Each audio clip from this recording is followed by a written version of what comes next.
नमस्कार। कृषि दर्शन कार्यक्रम में आप सभी किसान भाई बहनों का हार्दिक स्वागत है। किसान भाइयों, जैसा कि आप जानते हैं कि रबी फसलों का मौसम चल रहा है और हमारे किसान भाई ये चाहते हैं कि उनका उत्पादन बढ़े। आज हम आपको गेहूं में उत्पादकता और पोषण सुरक्षा कैसे मिले इस संबंध में जानकारी देंगे।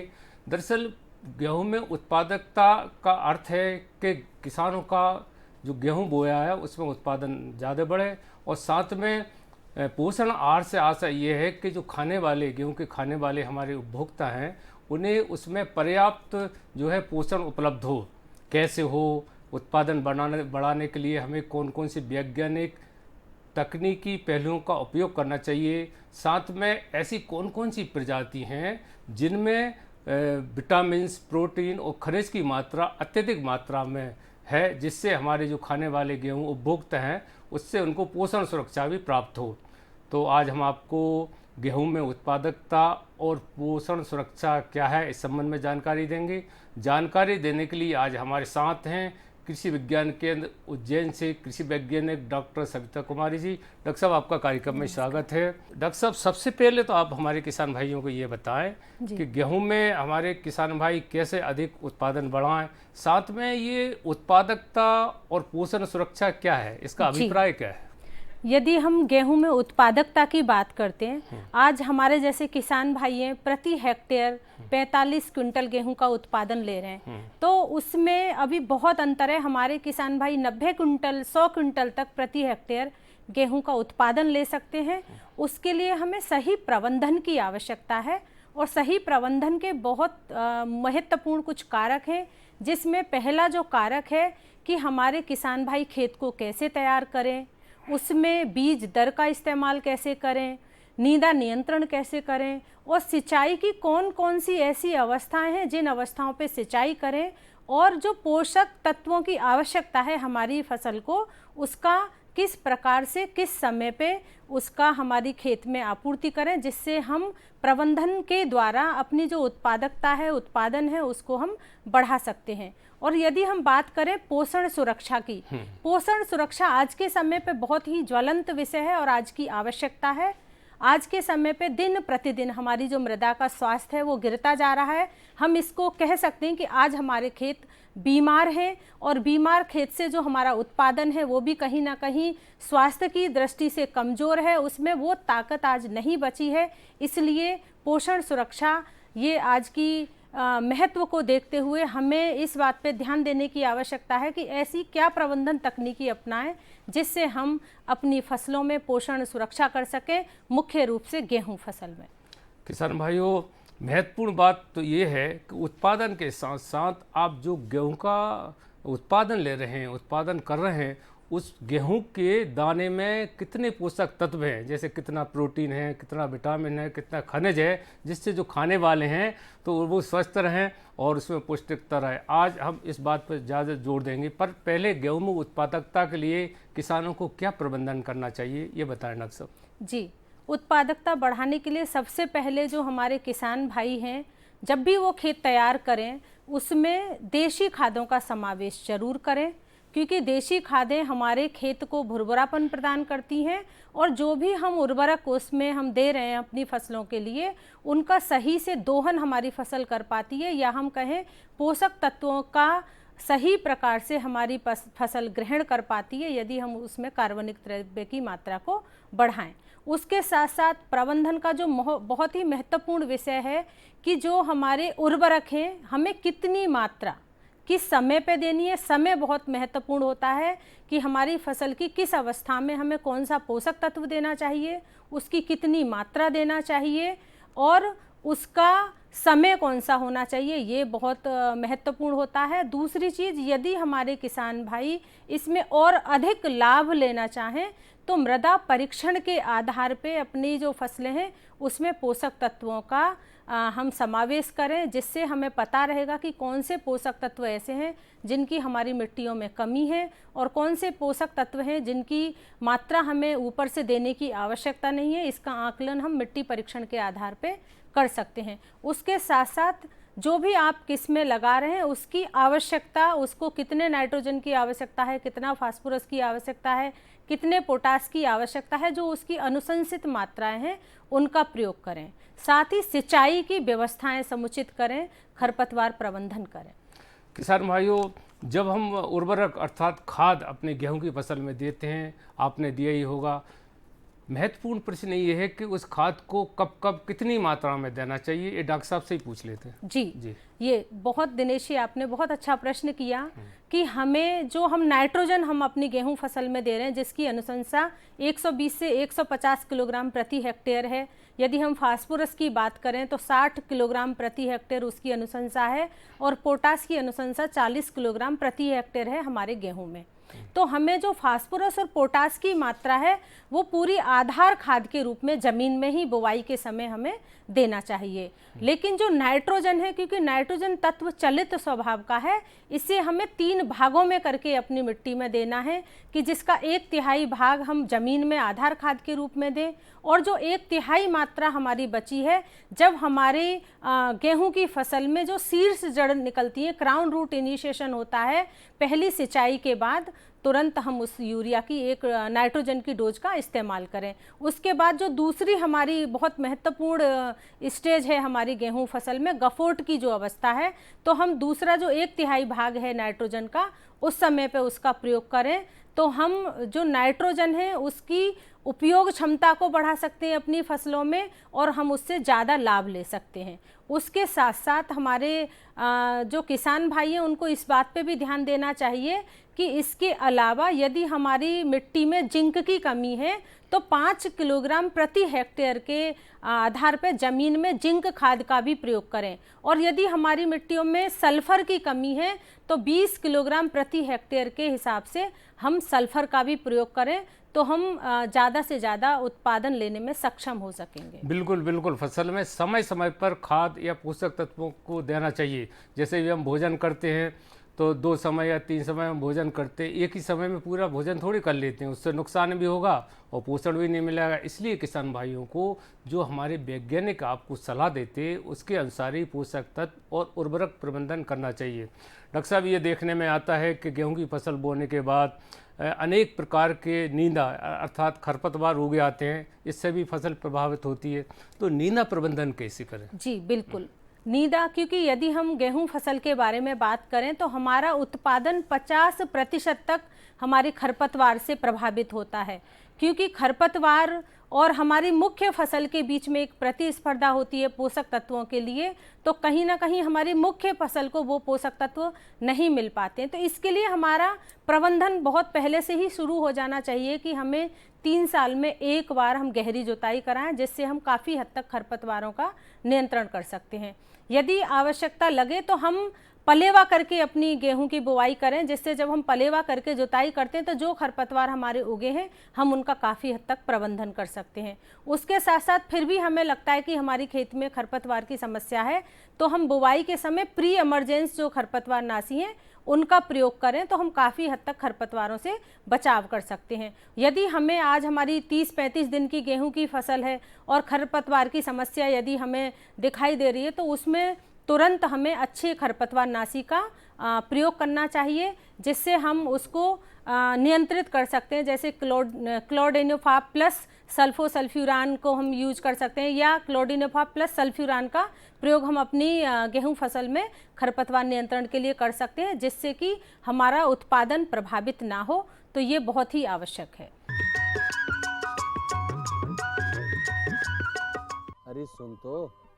मुझे क्या सुनाना चाहते हो? जो सुनाओ मेरी सौतन को। किसको? अरे वही तुम्हारा मोबाइल फोन जिससे सुबह शाम दिन रात चिपके रहते थे और कहते थे किसान कॉल सेंटर से बातें हो रही हैं। अच्छा ये बात है। हाँ, क्यों? क्या हुआ, अब बात नहीं होती क्या? अब तो झट से बात हो जाती है। संबंधी समस्याओं का अपनी भाषा में तुरंत हल पाने के लिए पूरे भारत में किसी भी फोन से हेल्पलाइन नंबर पर संपर्क करें। किसानों का दोस्त किसान कॉल सेंटर।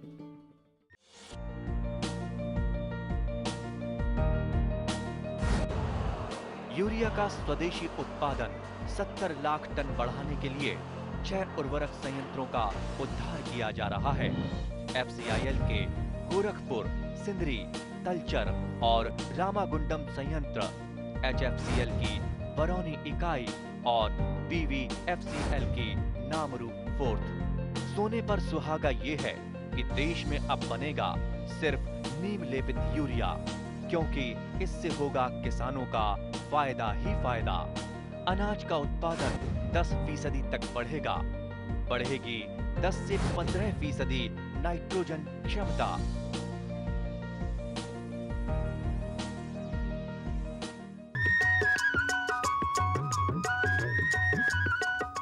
किसान भाइयों, जैसे ही आपको लगे कि फसल बोने के बाद आपके खेत में गेहूं के साथ साथ खरपतवार, कचरा जो भी आपको नज़र आए, तो आप निकट के कृषि विज्ञान केंद्र या कृषि विभाग के अधिकारी से संपर्क करें और जो अनुशंसित दवा है उनसे सलाह लें, उसी को छिड़कें। कितनी मात्रा में, कितनी जगह पर, कैसे छिड़कना चाहिए, ये वो आपको बताएंगे, उसका उपयोग करेंगे। डॉक्टर साहब, सिंचाई, गेहूं की फसल में सिंचाई बहुत महत्वपूर्ण होता है। उससे क्या है कि उत्पादन काफ़ी बढ़ता है। तो हमारे किसान भाइयों को सिंचाई प्रबंधन कैसे करना चाहिए? जी बिल्कुल, सिंचाई हमारी गेहूं फसल में बहुत नितांत आवश्यक है और इसमें कुछ चीज़ों को बहुत ध्यान देने की आवश्यकता है। हमारी जो शीर्ष जड़ें निकलती हैं, क्राउन रूट इनिशिएशन जो होता है, वो हमारे 18 दिन से स्टार्ट होकर 21 दिन तक निकल आती है। तो हमें पहली सिंचाई 21 से 25 दिन के बीच में हमें दे देना चाहिए। लेकिन हमारे कुछ किसान क्या करते हैं कि 12वें दिन पे ही हम सिंचाई देना शुरू कर देते हैं। ये बहुत स्थिति गलत है, क्योंकि जब हमारा दाना जब उसमें जड़ें बनती हैं, जो गर्माहट होती है, जो विभिन्न रसायन उसमें निकल रहे होते हैं, और ऐसी स्थिति में जब उसमें हम पानी दे देते हैं तो उसकी जो पूरी रासायनिक गतिविधि है वो डिस्टर्ब हो जाती हैं। वो जो रसायन बने हैं प्राकृतिक रूप से वो पूरे डिस्टर्ब हो जाते हैं। तो मैं ये ज़रूर कहना चाहूँगी कि जो सिंचाई है वो 21 से 25 दिन के बीच में दें, ये बहुत महत्वपूर्ण है। उसके पहले जो 12वें दिन से ही हमारे किसान सिंचाई देना शुरू कर देते हैं वो ना दें। और 21 से 25 दिन की जो सिंचाई है उसको बिल्कुल बहुत सीरियस लें और उस समय पे सिंचाई ज़रूर दें, क्योंकि उस समय पे जो शीर्ष जड़ें हमारी निकल रही हैं उससे हमारे जो जितने ज़्यादा अच्छे कल्ले फूटेंगे उतना ही हमारी बालियां ज़्यादा बनेंगी, उत्पादन अच्छा होगा। तो ये स्टेज बहुत महत्वपूर्ण है। उसके बाद जो गफोट की अवस्था है वो समय भी हमारा बहुत इम्पोर्टेंट होता है। यदि हमारे पास पानी की व्यवस्थाएं कम है तो ये शीर्ष जड़ निकलने के समय, गफोट की अवस्था में, और जो हमारे गेहूं की मिल्किंग स्टेज है, इस अवस्था पे पानी जरूर दें। ये जो सिंचाई है ये बहुत ही महत्वपूर्ण है आपके उत्पादन के लिए। तो किसान भाइयों, सिंचाई, आपका जल भी व्यर्थ नहीं जाए, इसलिए 21 दिन के बाद ही आप सिंचाई करें। पहले अगर सिंचाई करेंगे तो फसल में कहीं कहीं ऐसा लगता है कि पीली फसल आ रही है तो उत्पादन पर असर पड़ेगा। जो हमारे वैज्ञानिक आपको सलाह देते हैं उसके अनुसार सिंचाई करना चाहिए। डॉक्टर साहब, जैसे कि किसी का बड़ा खेत है, 10 बीघा का है, तो वो ये कहते हैं कि भाई पहले शुरू कर दो, 8-10 दिन तो सिंचाई करने में पानी की कमी की वजह से समय लग जाएगा, तो 21 दिन के बाद ही करना चाहिए, भले ही 10-15 दिन उसमें लग जाए सिंचाई के लिए। बिल्कुल, इसमें क्या है कि हम अपने खेत को, भाग को बांट लें कि यदि हमारा खेत हमें लग रहा है कि उसमें नमी पर्याप्त है, हमने पहले पर्याप्त नमी दे के बुवाई की है, तो हमारी यदि हल्की ज़मीन है उसमें हमें लग रहा है कि पानी की आवश्यकता पहले ज़्यादा है, तो हम 18-19 दिन पे उसमें सिंचाई शुरू कर दें। और यदि हमें ज़मीन में लगता है कि हमारी भारी ज़मीन है, मध्यम ज़मीन है और उसमें नमी यदि पर्याप्त है, तो हम उसे 22 से 28 दिन तक भी, हम 30 दिन तक भी हम उसको खींच सकते हैं। तो हम अपने खेतों को बांट लें कि किस में नमी का स्तर कैसा है, ज़मीन हमारी हल्की है या भारी है, उस हिसाब से हम 18 दिन से 30 दिन के बीच में सिंचाई का कार्य कर सकते हैं। तो उसमें हम बाकी ज़मीनों में भी सुचारू रूप से सिंचाई कर सकते हैं। डॉक्टर साहब, वर्तमान समय में जो पोषण सुरक्षा है उसे कैसे सुनिश्चित करें? बिल्कुल, वर्तमान समय में क्योंकि हमारे सामने जो स्थिति है यदि हम आज बात करें कि जो हमारी मिट्टियां हैं, मिट्टी में पोषक तत्वों का दिन प्रतिदिन कमी आती जा रही है, और उसका जो सबसे बड़ा जो कारण है हमारी मृदाओं में कार्बनिक द्रव्य की कमी है। कार्बनिक द्रव्य कम होने की वजह से हमारी मिट्टियों में सूक्ष्म जीवों की उपलब्धता कम है, जो कि हमारे उर्वरकों को घुलनशील बनाने का काम करते हैं, हमारी फसलों में उपलब्ध कराने का काम करते हैं। तो ऐसी परिस्थिति में आज जो हमारी वर्तमान में हमारी गेहूं की फसल की जो स्थिति है, तो हम उसमें जो हमारी खड़ी फसल है उसमें पोषक तत्वों का स्प्रे के माध्यम से पोषक तत्व दे सकते हैं। यदि हमारे कुछ किसान ऐसे हैं जिन्होंने फास्फोरस और पोटास की मात्रा ज़मीन में नहीं दी है, हालांकि जो ज़मीन में हम नाइट्रोजन, फास्फोरस, पोटास देते हैं उसका कोई दूसरा विकल्प नहीं है, लेकिन हम सप्लीमेंट के तौर पे, पूरक पोषक तत्व के तौर पे खड़ी फसल में पोषक तत्वों का हम प्रयोग कर सकते हैं। जैसे मैंने बताया कि शीर्ष जड़ें जो निकलती हैं, हम जब हम पहली सिंचाई देते हैं तो उस समय पे हमने जो बताया कि यूरिया की जो नाइट्रोजन की डोज है 20 किलोग्राम प्रति बीघा के हिसाब से हम यूरिया का प्रयोग पहली सिंचाई पे करें। यदि हम आज के टाइम पे तरल जैव उर्वरक बहुत अच्छे उपलब्ध हैं, तो उसमें 18 जो तरल जैव उर्वरक है उसका हम 30 से 35 दिन पे, 40 से 45 दिन पे हम 18 का भी एक स्प्रे कर सकते हैं, जो हम 0.5% से 1% का हम उसमें घोल तैयार करके अपनी खेती में स्प्रे कर सकते हैं, तो उसमें हम उत्पादन में वृद्धि कर सकते हैं।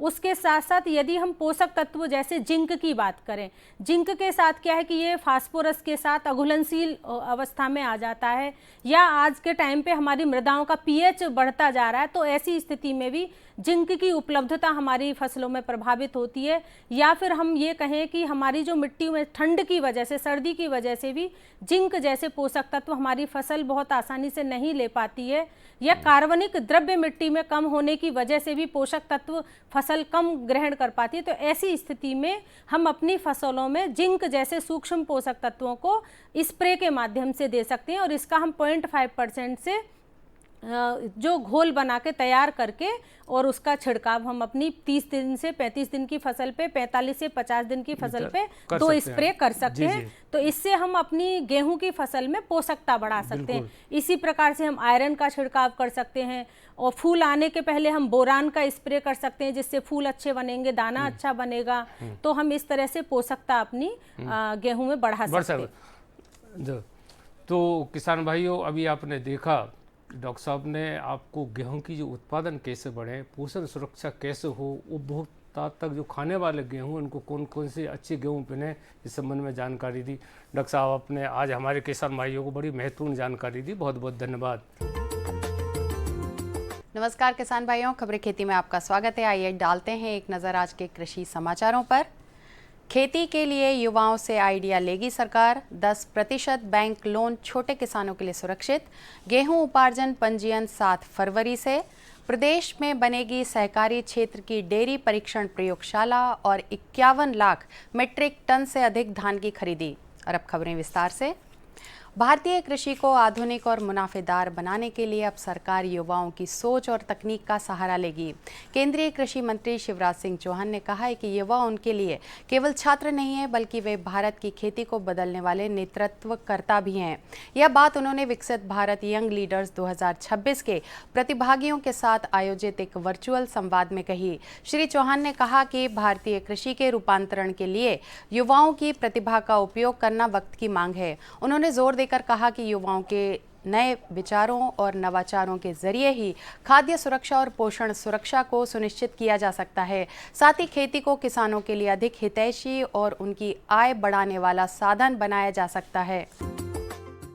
रिजर्व बैंक ने प्राथमिकता वाले सेक्टरों के लोन नियमों में बदलाव किया है। अब बैंक के लिए 40% लोन कृषि, इंफ्रास्ट्रक्चर जैसे प्राथमिकता वाले क्षेत्र में देना अनिवार्य कर दिया गया है। आरबीआई यह भी तय करेगा कि बड़े इंफ्रा प्रोजेक्ट का कितना हिस्सा पीएसएल के दायरे में आएगा। इससे बैंक बड़े प्रोजेक्ट को कर्ज देकर लक्ष्य पूरा करने का प्रयास नहीं कर पाएंगे। कृषि क्षेत्र को 18% लोन देना है, लेकिन 10% कर्ज छोटे किसानों को देना होगा। सिर्फ 8% लोन बड़े या समृद्ध किसानों को दिया जा सकेगा। रबी विपणन वर्ष 2026-2027 में समर्थन मूल्य पर गेहूं उपार्जन के लिए किसान पंजीयन प्रक्रिया का निर्धारण कर दिया गया है। किसान 7 फरवरी से 7 मार्च तक पंजीयन करा सकते हैं। प्रदेश के खाद्य नागरिक आपूर्ति एवं उपभोक्ता संरक्षण मंत्री गोविंद सिंह राजपूत ने किसानों से आग्रह किया है कि निर्धारित समय में पंजीयन करा लें, जिससे किसी भी प्रकार की असुविधा ना हो। उन्होंने बताया कि किसान पंजीयन की व्यवस्था को सहज और सुगम बनाया गया है। कुल 3186 पंजीयन केंद्र बनाए गए हैं। भारत सरकार द्वारा वर्ष 2026-2027 के लिए गेहूं का न्यूनतम समर्थन मूल्य MSP 2585 रुपये प्रति क्विंटल घोषित किया गया है, जो गत वर्ष से 160 रुपये अधिक है। प्रदेश में पहली सहकारी क्षेत्र की अत्याधुनिक केंद्रीय राज्य स्तरीय डेयरी परीक्षण प्रयोगशाला भोपाल में स्थापित की जा रही है, जिसका अधिकांश निर्माण कार्य पूर्ण हो चुका है। यह प्रयोगशाला केंद्र सरकार के पशुपालन एवं डेयरी विभाग की national programme for dairy development परियोजना के अंतर्गत स्वीकृत की गई है। मध्य प्रदेश राज्य में Madhya Pradesh state cooperative dairy federation Bhopal में सहकारिता क्षेत्र की यह पहली राज्य स्तरीय प्रयोगशाला होगी। राज्य स्तरीय डेयरी परीक्षण प्रयोगशाला में आम उपभोक्ता भी दूध एवं दूध उत्पादों की जांच करा सकेंगे। इस साल मध्य प्रदेश में पिछले साल की अपेक्षा 8,22,000 मीट्रिक टन अधिक धान की खरीदी हुई है। इस वर्ष 7,62,629 किसानों से 51,75,004 मीट्रिक टन धान की खरीदी न्यूनतम समर्थन मूल्य पर की गई है। गत वर्ष 43,52,905 मीट्रिक टन धान की खरीदी हुई थी। धान का न्यूनतम समर्थन मूल्य 2,369 रुपये प्रति क्विंटल है। किसानों को अभी तक 9,485 करोड़ रुपए से अधिक राशि का भुगतान भी किया जा चुका है। उल्लेखनीय है कि धान विक्रय के लिए 8,59,822 किसानों ने पंजीयन कराया था। प्रदेश भर में 1,436 खरीदी केंद्र बनाए गए थे। भारत सरकार के मत्स्य पालन, पशुपालन एवं डेयरी विभाग द्वारा पशुपालकों, किसानों, छात्र छात्राओं को पशुपालन एवं डेयरी से संबंधित योजनाओं एवं पशु कल्याण के बारे में जागरूक करने के लिए पशुपालन एवं पशु कल्याण जागरूकता माह का आयोजन किया जा रहा है, जो 13 फरवरी 2026 तक चलेगा। केंद्रीय पशुपालन एवं डेयरी विभाग के निर्देश के अनुसार प्रदेश में भी पशुपालन एवं पशु कल्याण जागरूकता माह का आयोजन किया जाएगा। इस संबंध में संचालक पशुपालन डॉक्टर PS पटेल ने बताया कि यह अभियान राज्य, जिला एवं विकासखंड स्तर पर विभिन्न जागरूकता एवं हितग्राही मूलक गतिविधियों के माध्यम से संचालित होगा। अभियान के अंतर्गत पशु कल्याण, पशु चिकित्सा सेवाओं, उन्नत पशुपालन, डेयरी, बकरी एवं मुर्गी पालन से संबंधित योजनाओं के साथ ही केंद्र एवं राज्य सरकार द्वारा पशुपालन से संबंधित चलाई जा रही हितग्राही मूलक योजनाओं के बारे में पशुपालकों को जागरूक किया जाएगा। जवाहरलाल नेहरू कृषि विश्वविद्यालय जबलपुर एवं अखिल भारतीय समन्वित अनुसंधान परियोजना तिल एवं रामतिल भारतीय कृषि अनुसंधान परिषद के परियोजना समन्वयक डॉक्टर A.K. विश्वकर्मा के निर्देश पर जनजातीय उपयोजना के अंतर्गत आदिवासी जिला मंडला के ग्राम पाठाचोरई ब्लॉक बीजा डांडी में 1 दिवसीय ग्रीष्मकालीन तिल फसल पर प्रशिक्षण आयोजित किया गया एवं किसानों को प्रकाशित सामग्री प्रदान भी की गई। इस अवसर पर डॉक्टर विश्वकर्मा द्वारा कार्यक्रम का उद्देश्य और उसकी आवश्यकता को बताया गया। उन्होंने तिलहनी फसलों, तिल एवं रामतिल के घटते क्षेत्रफल पर चिंता व्यक्त करते हुए किसानों से इस फसल का क्षेत्रफल बढ़ाने का आह्वान किया।